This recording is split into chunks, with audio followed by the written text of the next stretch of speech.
اعوذ باللہ من الشیطان الرجیم بسم اللہ الرحمن الرحیم اللہم صلی علی محمد و آل محمد استغفر اللہ ربی من کل ذنب و اتوب الیہ لا الہ الا اللہ محمد رسول اللہ۔ السلام علیکم ورحمۃ اللہ وبرکاتہ۔ ریسپیکٹڈ اسٹوڈنٹس، آج ہمارا ٹاپک ڈسکشن کا ہوگا بیل in cases that fall within the ambit of prohibitory clause۔ بیٹا کل ہم نے کیا تھا جو prohibitory clause میں فال نہیں کرتے، جن کی سزا 10 سال سے کم ہے، اور آج ہم وہ کیسز کریں گے جن کی سزا 10 سال یا 10 سال سے زیادہ ہے۔ انہیں ممنوع کلاز کہا جاتا ہے۔ ان کی ہم ساری مثالیں بھی دیں گے، آپ لوگوں کو بیل آرڈر بھی دکھائیں گے کہ کیا ریزنز ہوتی ہیں جس کی بنیاد پر ضمانت گرانٹ کی جاتی ہے۔ اب اس میں پہلے آپ لوگ آ جائیں بیٹا، ہم اس حساب سے دیکھتے ہیں کہ آپ نا سب سے اہم بات جو کل آپ لوگوں کو بتائی تھی وہ آپ لوگ بیٹا جوسڈکشن پہ آ جائیں۔ سب سے پہلی اہم بات ہوگی آپ کے ذہن میں کہ جوسڈکشن اختیار سماعت کس عدالت کا ہے۔ کیا وہ مجسٹریٹ صاحب فرسٹ کلاس ہیں، مجسٹریٹ سیکشن 30 ہیں، یا وہ آنریبل کورٹ آف سیشن ہے، یا کوئی ہماری اسپیشل کورٹ ہے۔ یہ بات ہمیشہ آپ لوگوں نے بیٹا ذہن میں رکھنی ہے۔ مثال دے رہا ہوں کون کون سے جرائم ہو سکتے ہیں۔ سیکشن 302، 365 اے کیپیٹل، 396 پی پی سی۔ یہ بیٹا 3 جرائم ہیں، ہینیس ہیں یہ by nature. Honourable court of session کو اختیار ہے پوسٹ اریسٹ بیل کا، direct he honourable court of session میں یہ ضمانت جاتی ہے، ضمانت بعد از گرفتاری۔ اس کے ساتھ بیٹا میں نے آپ لوگوں کو مثال دی ہے سیکشن 457 پی پی سی کی۔ اب اس میں گراؤنڈز میرٹس فردر انکوائری، اس کو آپ لوگوں نے ذہن میں رکھنا ہے۔ جوسڈکشن کا پہلے بتا دیا ہے۔ اب اسٹیچوٹری گراؤنڈز، بیٹا یہ ٹائم پیریڈ ہے 6 ماہ سے سال تک یا 2 سال تک۔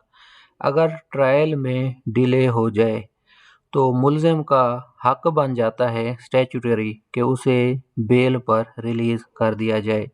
اس کی کیا کنسیڈریشنز ہیں، اس کے کیا میرٹس ہیں؟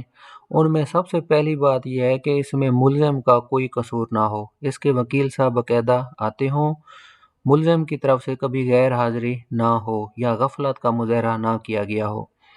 پھر اس کے اور بھی کچھ کنسیڈریشنز ہیں، اگر بہت ہی ہینیس نیچر کا افینس ہے جس میں فساد فی الارض اور دیگر چیزیں ہوں، پھر ان حالات میں بھی یہ ضمانت دیکھی جاتی ہے کہ کیا اس کے میرٹس بنتے ہیں یا نہیں بنتے۔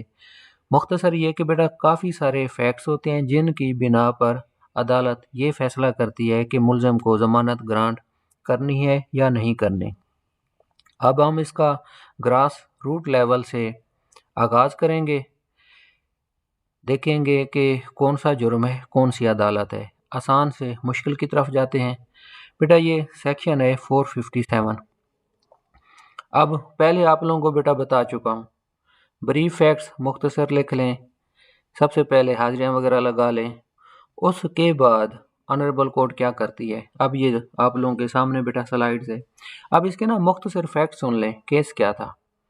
457 کی ایف آئی آر ہوئی تھی ملزم کے خلاف۔ بیٹا 457 اس وقت لگتا ہے جب رات کا وقوع ہو، after sunset and before sunrise, اور ملزم کی نیت ہو چوری وغیرہ کی۔ ان حالات میں سیکشن 457 پی پی سی کا اطلاق ہوتا ہے۔ اب اسی میں بھی یہی ہوا تھا، آپ دیکھیں 8:30 بجے کا ٹائم بتایا گیا کہ جی ملزم مستغیث کے گھر پایا گیا اور موقع پر ہی گرفتار ہو گیا۔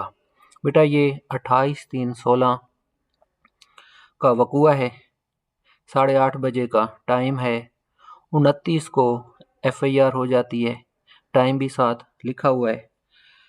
اب ملزم گرفتار ہوا، انویسٹیگیشن کمپلیٹ ہوئی، اس کے بعد